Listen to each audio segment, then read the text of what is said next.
Hello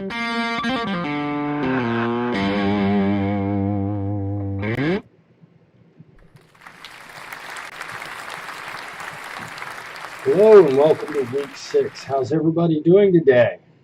It's good to see you. Hi Lee, Jay, Heather, good to see you. Etta, I'm sorry you don't have coffee right now. You should fix that. Good deal. All right, so who we got in class today? Etta, Jay, Leanne, Heather. Anybody else in class? Looks like we got 8 viewers. Not a bad audience. What are you doing in Asheville again, Etta? Holy cow. You lucky dog. You trying to move there? You're making me very jealous. Hola to you, Lane. Good to see you. Ashley's high because she's had too much coffee this morning. I get you. I get you. Nice. I hope you're enjoying the mountains up there, Etta. I'll bet it's cold. I hope everybody had a nice Valentine's Day. Happy Valentine's Day to you. We got Ear Candy Chicago checking in again. Good to see you. Okay, Olive Garden's not a bad way to do it. I hope people got candy. I'm not sure if she's on here right now, but Crystal Bishop, I saw on Facebook that you got some white chocolate covered cherries, or not cherries, strawberries. Good for you, fantastic. Yeah, after 30 years, my wife and I don't do a very big Valentine's Day. It's just like a card and, hey, how you doing? If I'd have felt better, we'd have gone out for breakfast, but usually we don't do much for Valentine's Day, you know. Ear Candy Chicago. I should have figured out Chicago. There you go. So we got Crystal checking in as Ear Candy today. Nice. I'm so glad to see that. Finally, you got the boyfriend on the right path there. I'm glad to hear that. Cool. All right. So this week we're talking about Chapter 6. Let's go ahead and talk about Chapter 6. Remember, we're still in infancy. Chapter 4 was biological development and infancy. Chapter 4 was biological development and infancy. Chapter 5 was cognitive development and infancy. And so now we're doing socio-emotional development and infancy. And good morning to you, or good afternoon to you, Stephanie, checking in with us. We're going to talk a little bit about Erik Erikson today. We're going to talk about the difference between primary and self-conscious emotions and how they develop. We'll talk a little bit about social milestones, and we'll talk about infant temperament, which is the forerunner of personality. So that's what we're going to talk about today. And then we'll spend time talking about attachment on Wednesday. By the way, I've put the baby human videos in this week's discussion board folder along with an outline to help you follow along. They didn't have one big video this time. Instead, they were broken. Somebody didn't post the whole video, so they posted it in 6 pieces. So I just sent you to the playlist with all 6 pieces. And each heading in the outline is one of the videos. And so you can just use that outline to help you work through the videos as you're watching them. Okay? It's also good morning, good afternoon to you as well, Amal. Good to see you. Okay, so here's the deal. The first thing I want to talk to you about, the key to raising your children is raising children who are independent. If you're a parent whose adult children need you, you have not done a good job raising your children. The whole job of raising children, in my opinion, is to raise kids that don't need you.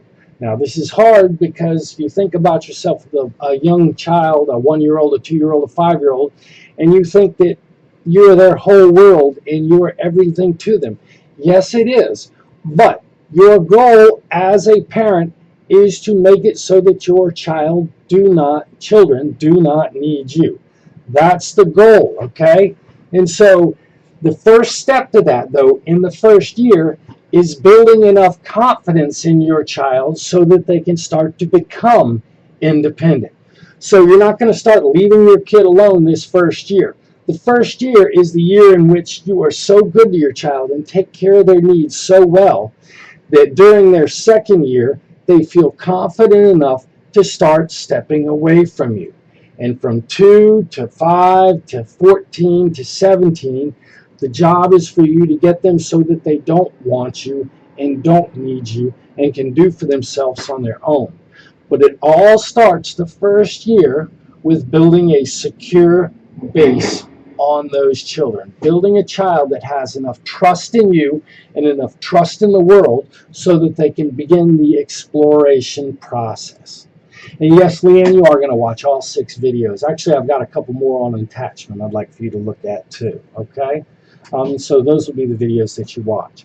So this whole chapter today is about building a sense of trust in your child. And Erik Erikson is probably the first person to talk about this idea of building a sense of trust. Now, Erik Erikson was a personality psychologist, just like Sigmund Freud, but instead of thinking that your entire personality was built out of unconscious forces, Erik Erikson was an ego psychologist. He thought that all we did was think about who we are. All we do is think about ourselves. And each and every one of you wakes up every day thinking about who you are, who you want to be, and who you don't want to be. So we're all focused on this development of our ego. Now, unlike Freud, Erik Erikson developed the insight that we are developing our personality our entire life. According to Freud, your personality is formed by the time you're 8 or 9. Not so with Erik Erikson. He argued that your personality is still developing. And ear candy Chicago Crystal, you are still developing your personality even in your mid-30s. Ashley, in your late 20s, you are still developing your personality. Holy cow, Leanne, you are just a baby at 18, still developing your personality. It's going to last an entire lifetime. And really, your personality is composed of your desire to find an image to fit in. Where the whole point of developing an identity is so that you have a place in the larger world. I was born as Mr. and Mrs. Roddenberry's child, but I have to take my place as Chris Roddenberry, the individual. And each and every one of you are struggling to find a way in which you fit into this world.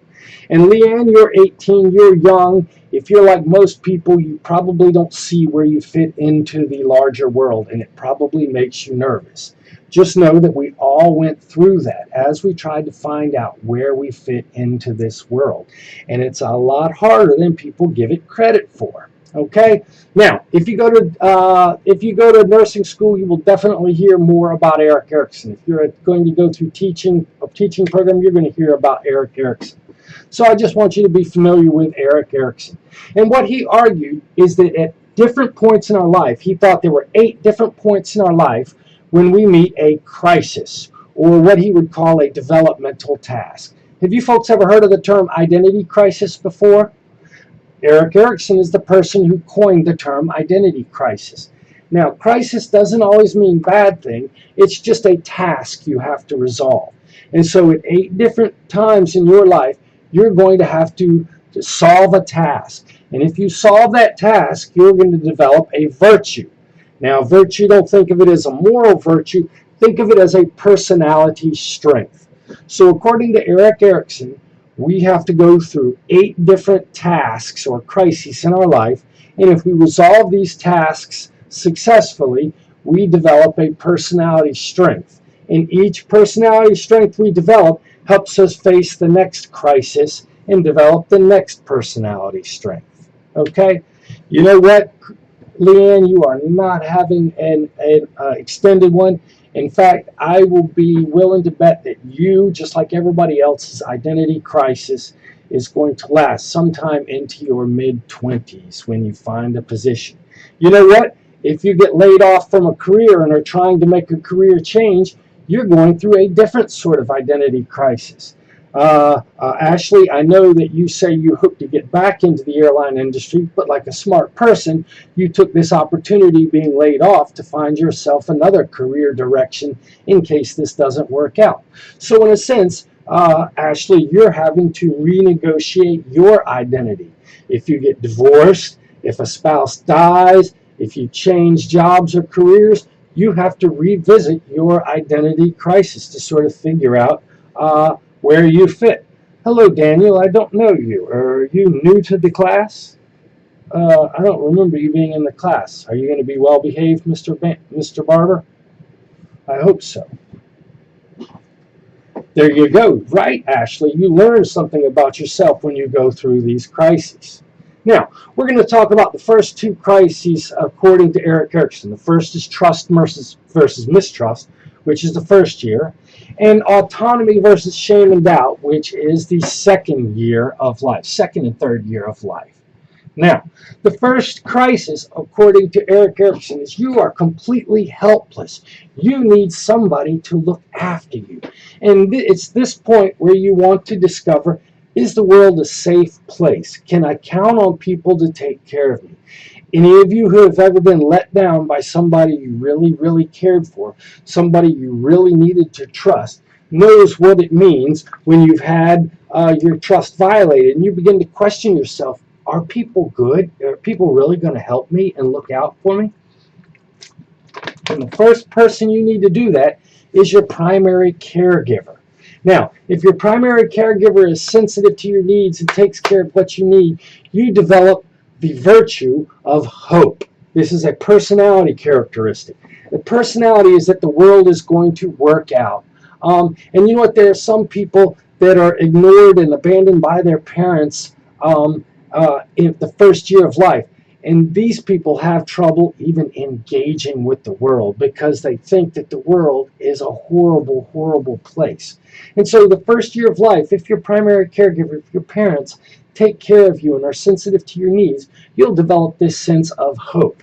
Now, here's the deal. According to Erik Erikson, you need a little bit of everything in your personality. So really, you want to develop a balance. Now, here's the deal. If your parents coddle you too much, if you are spoiled in a sense and your parents don't show you that you're just one part of the world, you may develop sensory distortion, okay?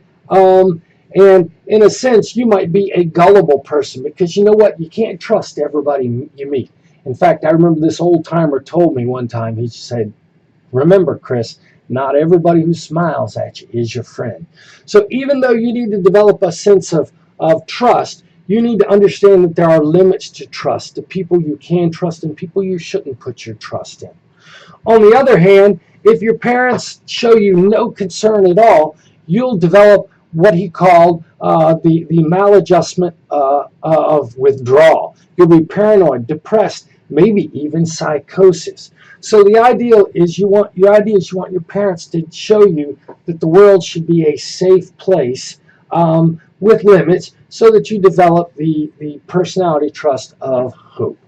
Now, after your first year of life, you get up and you start walking around. Remember, I suggested to you that your walking milestones around 12 months. And your first words are going to come soon thereafter. So you're going to be walking and talking. So your next task is learning a sense of confidence, but a sense of self-restraint at the same time. You want to have a little bit of confidence, the ability to get up and move away from your parents, but at the same time, you need to learn a very important word, which is no. You need to learn some self-restraint. And so Erik Erikson argued that this stage was called the autonomy versus shame and doubt stage. Now, if your parents just let you do whatever you will and don't teach you that important word no, you may develop into an impulsive person with no self-control. And I will tell you, that you need a certain amount of self-control to be successful in life. If you can't self-control your emotions, your impulses, and study, do your homework, go to work on time, you are going to suffer a terrible life. On the other hand, if you are filled with nothing but feelings of shame and guilt and embarrassment, you're not going to have any confidence, any self-esteem. But if you fall somewhere in the middle and your parents let you run away from them and toddle a little bit with toys around the apartment or the house, but still teach you to understand a little bit of self-restraint, you'll develop the virtue of will. which is your feelings of confidence and self-control, that internal power. So what we're learning the first 2 years, according to Erik Erikson, is the view that the world is a safe place, hope, and that we have power within that world. Do you see how we're building a strong foundation for a personality here in the first 2 years of life? And I am sorry about that, Crystal. My parents were pretty freaking awesome, so I got lucky. But I do have lots of friends and know lots of people who grew up with not much niceness in the way of parenting, and that's sort of a bummer. And Heather brings up a good point. It's a hard balance as a parent not to be a helicopter parent, but also to keep them safe. Absolutely, Heather. And that's the one thing where, and I know you're probably one of those wonderful good moms, and so your impulse is going to need to be to pull away from helicoptering, because that's what I and my wife wanted to do as very sensitive parents, was to be there. And the deal is, you shouldn't be there to solve every problem for your child, because if you don't solve every problem, guess what they won't learn to do? They won't learn to solve problems, right? Now, I'd like to talk for a little bit about emotional development in infancy and the difference between non-self-aware and self-aware emotions. Now, an emotion is sort of an affectual response.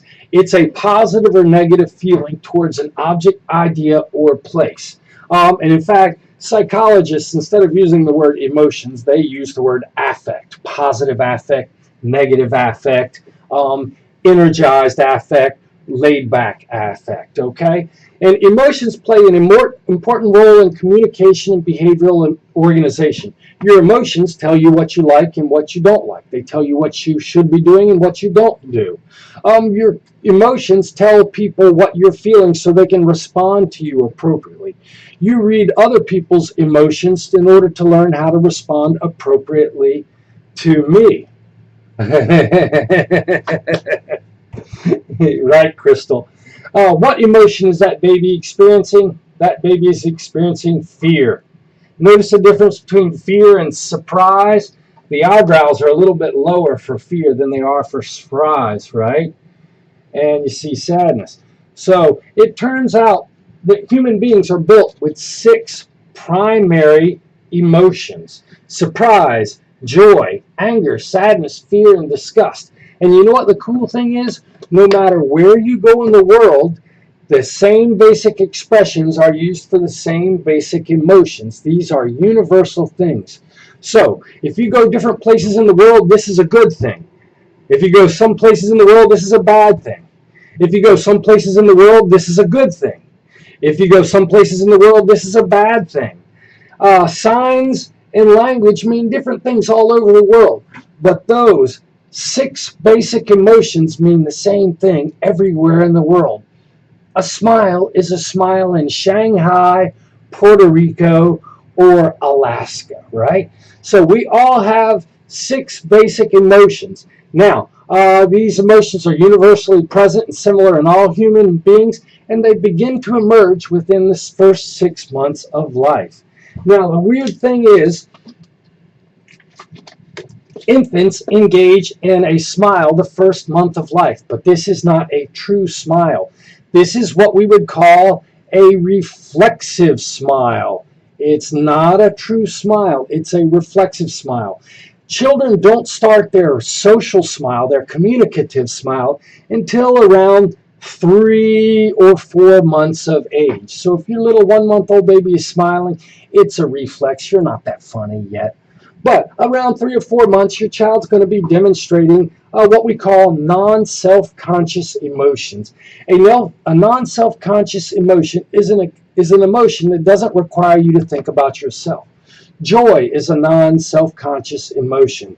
Anger and frustration and fear are non-self-conscious emotions. Okay, those emotions don't require you to have a sense of self.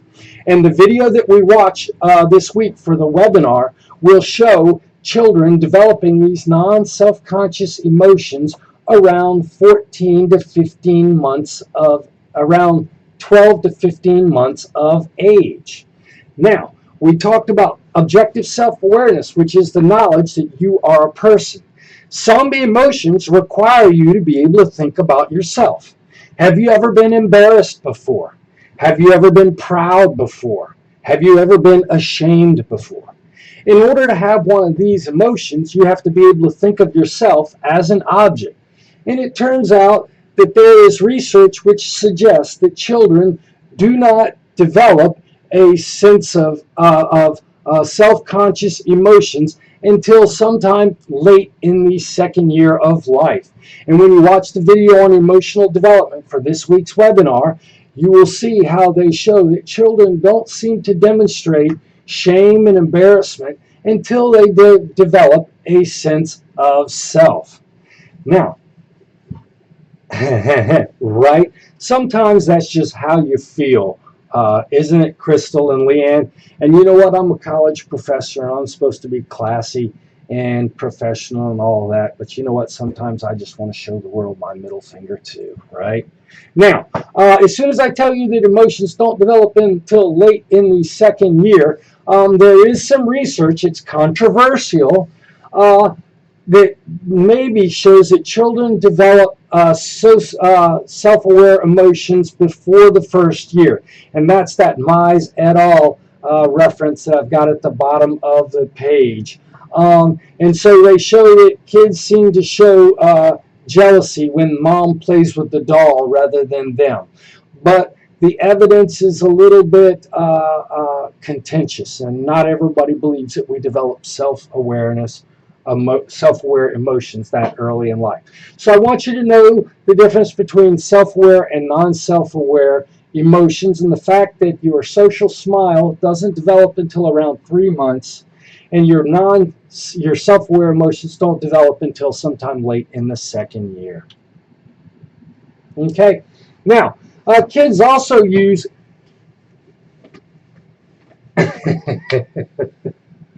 Crystal, you and your murdering shows. And by the way, Crystal, you don't know. Maybe I have. Right? You just don't know a guy until you know a guy. All right. So we also use emotions as communicative tools too.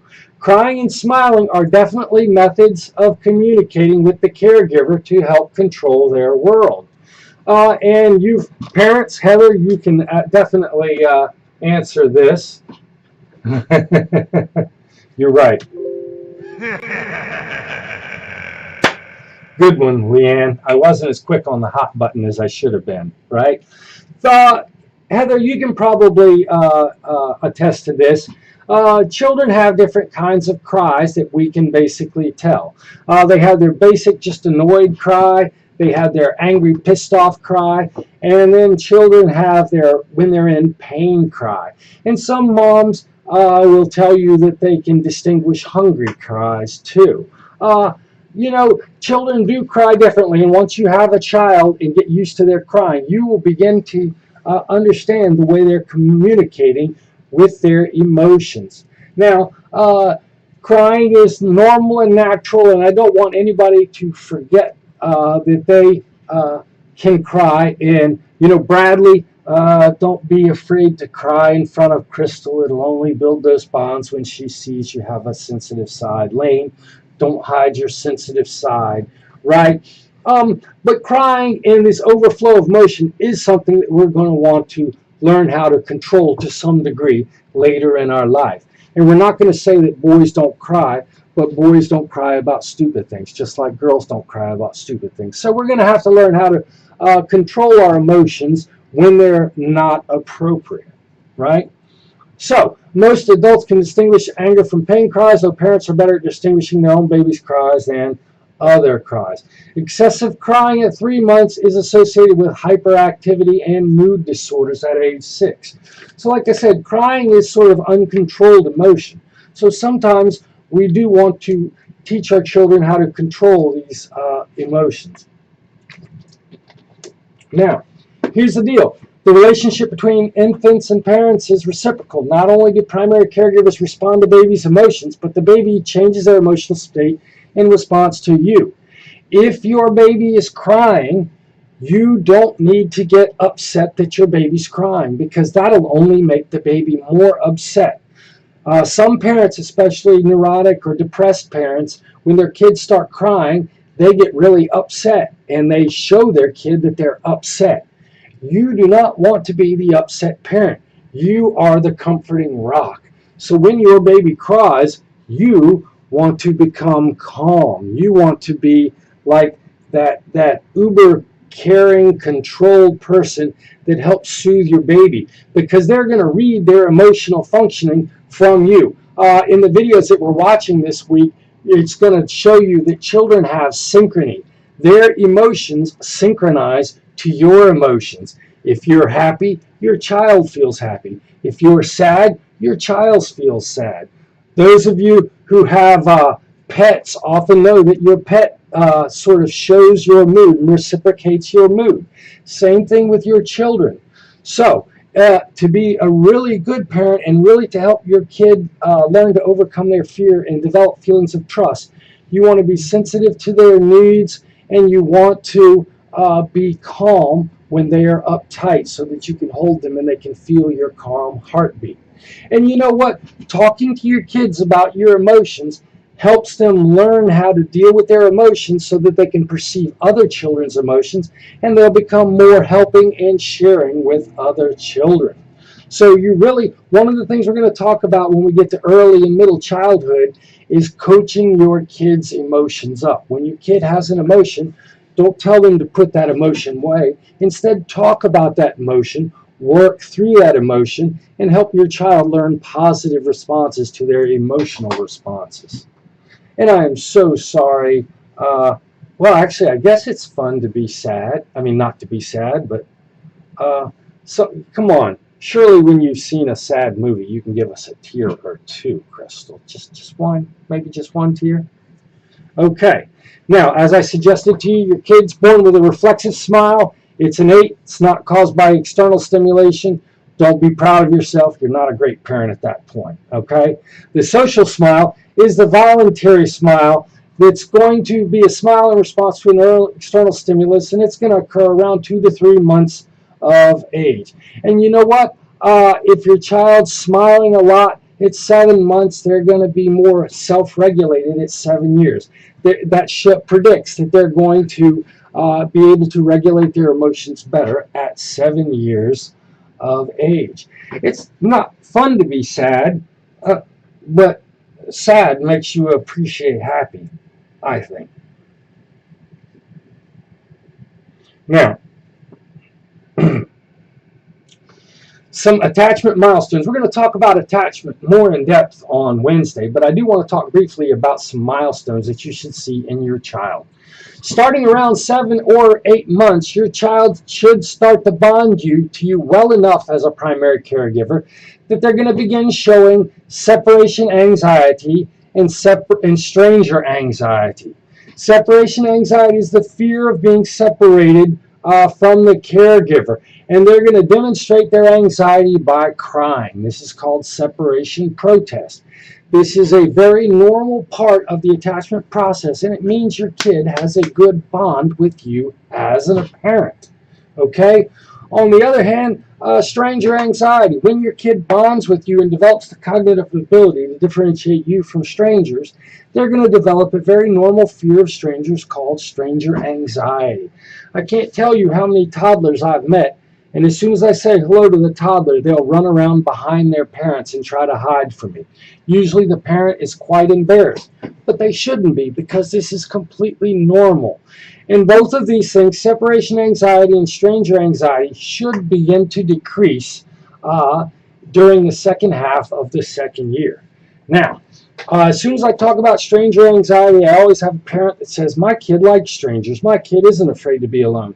You know what? It turns out that there are variations in these typical anxieties, and it definitely depends upon how early you get your child out around other people.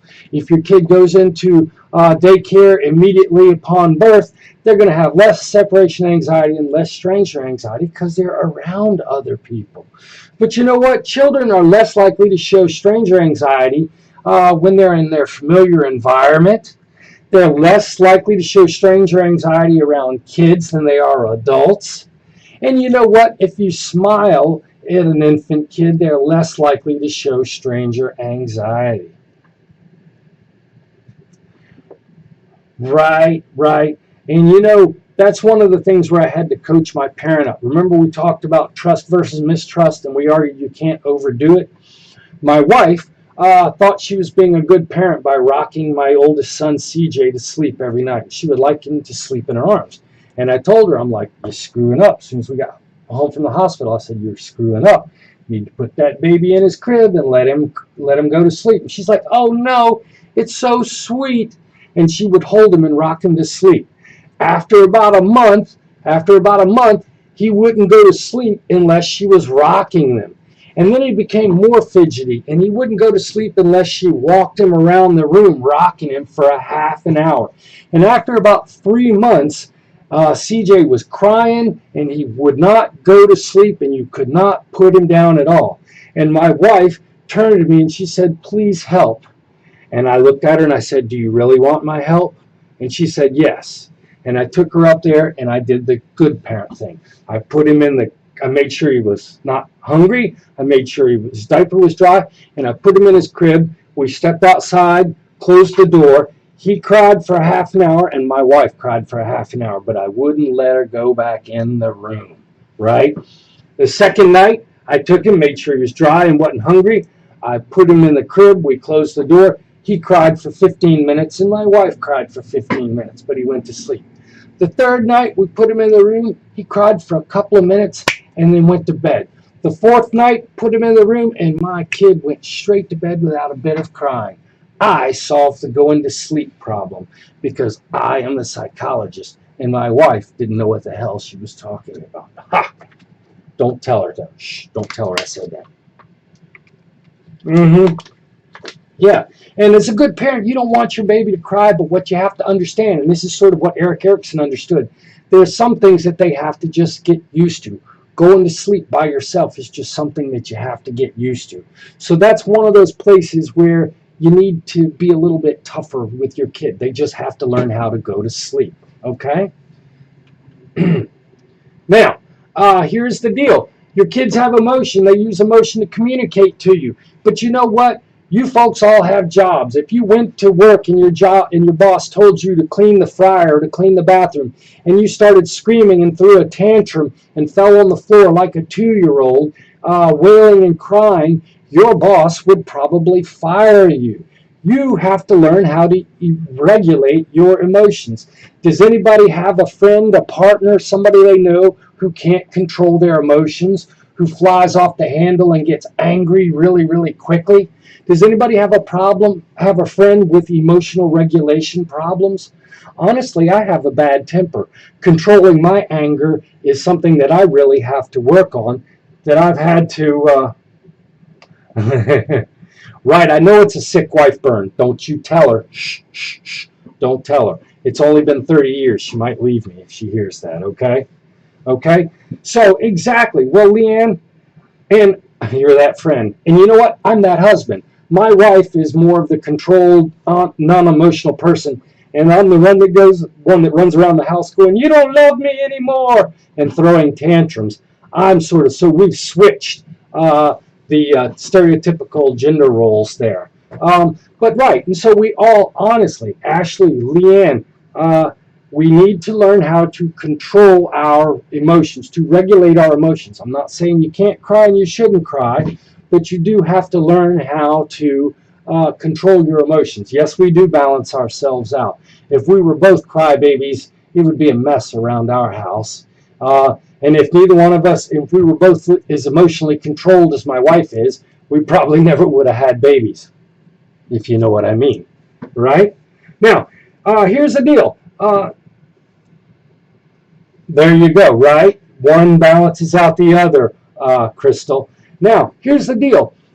We are not born with our full personality. In fact, according to the Diagnostic Statistic Manual, the DSM that's used for clinical psychology disorders, personality doesn't fully develop until your early 20s, okay? And Personality requires you to have a sense of self, which you're not born with. So children are born with sort of at the beginnings of personality, and we call these beginnings of personality temperament. It's the beginning state of what will become your mature personality, and these individual personality styles show up within days of being born. And this is your behavioral style, your emotions, and your response to the environment.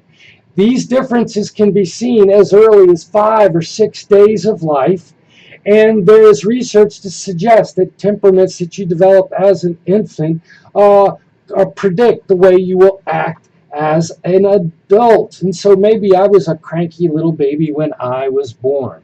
Now, the first researchers to look at this were some researchers, Chess and Thomas, in the 1970s. And they did this longitudinal study of temperament. And they brought infants into the lab and they measured their overall activity level, how rhythmic they were, how much they liked rhythm, and how upset they got when things became non-rhythmical, how they responded to new things, their ability to adapt, their general happiness, and their ability to be distracted away from their negative emotions.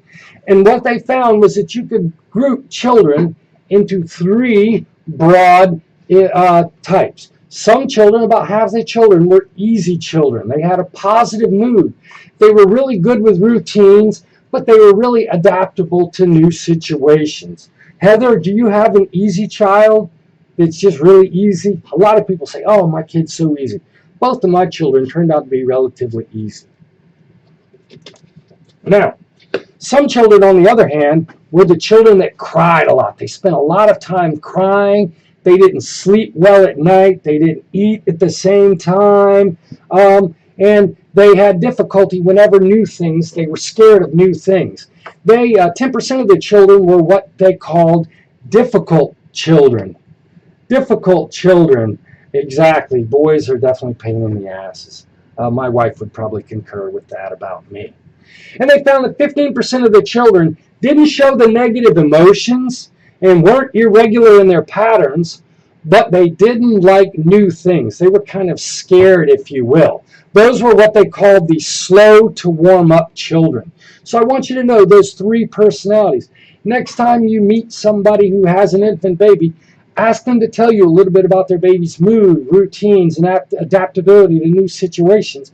And you can make a guess as to whether or not the child is easy, difficult, or slow to warm up. Now, what they found is that these patterns were remarkably stable through childhood. An easy child as an infant was going to be more laid back with a positive attitude as an 8 and a 9-year-old.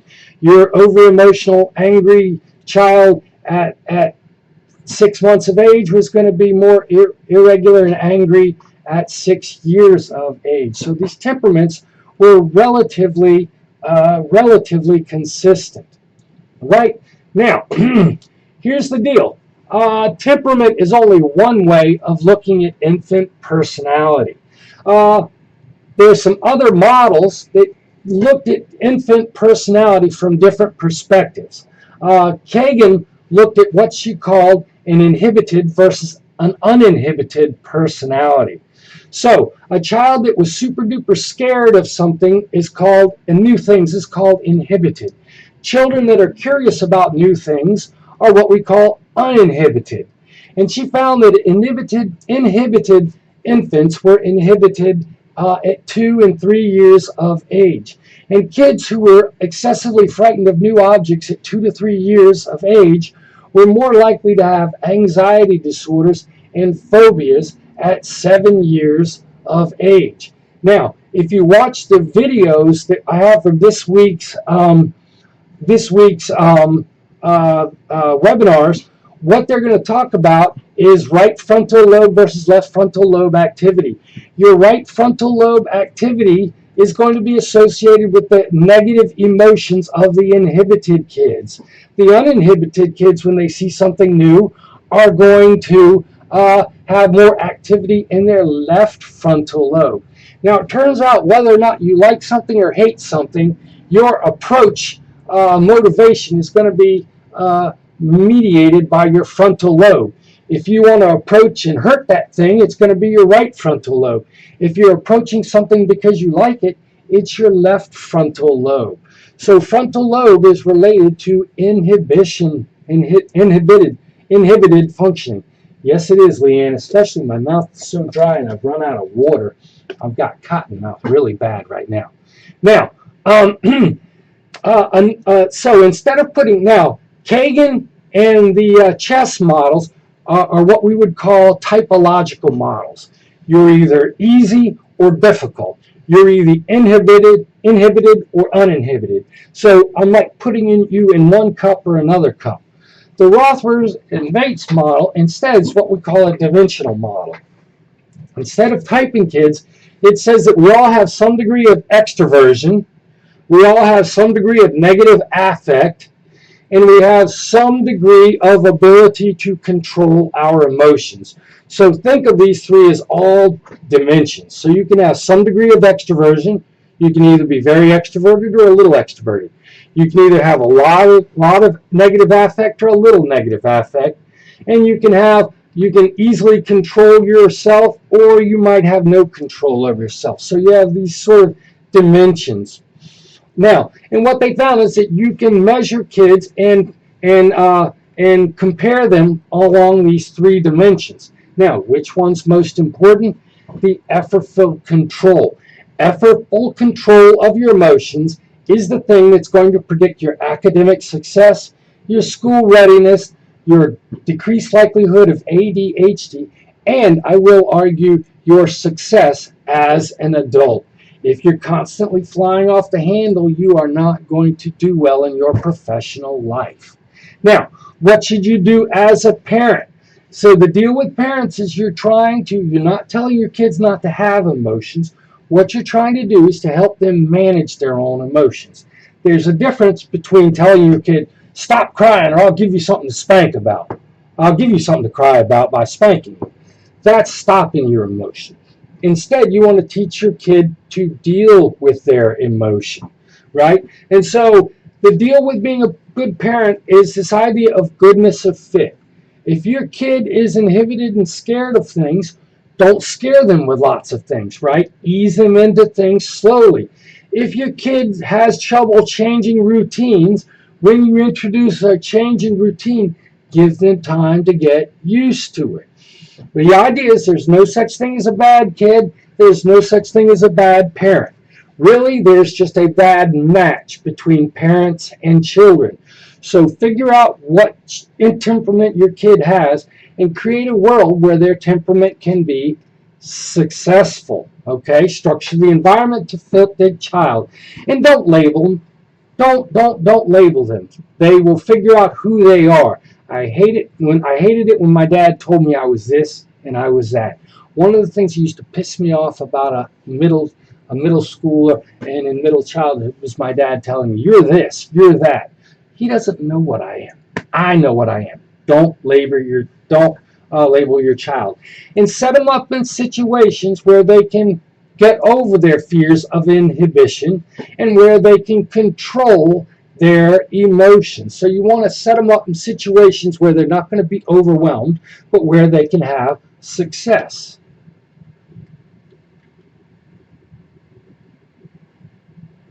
Okay, I think I'm done. Actually, these last two slides are repeats. Okay, you know what? I think I'm done. Does anybody have any questions so far? Anybody have any questions? Holy cow, my mouth is so dry, I'm about to stop talking. I'll have to do a better job at having water here for me. Is everybody ready for week 6? You are doing a great job. You are making your way through this semester. I am so proud of you. Leanne, control your emotions. Heather, do a good job helping your child control their own emotions. Crystal, I hope you and your boyfriend fit together like a hand and a glove because your emotions go well together. If anybody needs me, don't hesitate to send me a text or an email. Otherwise, I look forward to seeing you on Wednesday.